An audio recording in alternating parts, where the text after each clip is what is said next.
Hello people, I just wanted to give you a quick update on some of the things that I've been doing.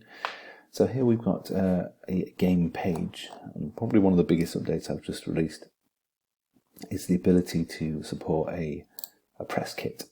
Now this gives the game the ability to publish features and assets and things in one nice little place, which is all nice and clean and tidy for the press, or be able to give details in a very clean and precise way. And you can control all this from the back end. So when you create your account and log in, and you are editing your project, you can come down to the bottom here and you will see a press kit area, and you can just fill in all the fields, all the details here, as much as you can, as well as you can. And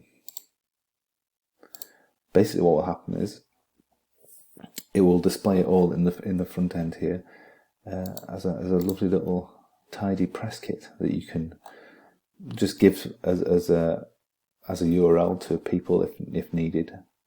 And if you don't have a site or you don't have a press kit that's set up already, it gives you the ability to manage and create one very quickly. And for the assets here, I believe that Volcanoids did it in the best way, to be honest, and that's to create a Google Drive or even a Dropbox share folder.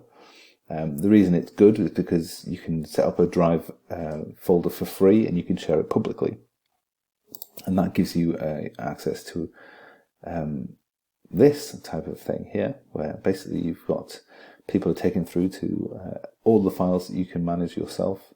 It's not hosted anywhere that's going to cause problems. It's always it's hosted on a very reliable place, very reliable server, as it's Google. And you can manage all these assets again yourself very easily. So what I would suggest is, if you wanted to share assets, you create a Dropbox or a Google Drive folder, and then you set it to share publicly. And you can just paste the link into the back end of the press kit, or even on your own website if you've got that ability. But you'll see that there's an asset link here. You can just paste in the link and it will show up in the bottom. That's all, guys. I just wanted to give you that update. I will be putting a link for the press kits up as well, so you can have a look at it yourself. But thanks very much for watching, and I'll get back to trying to make more things.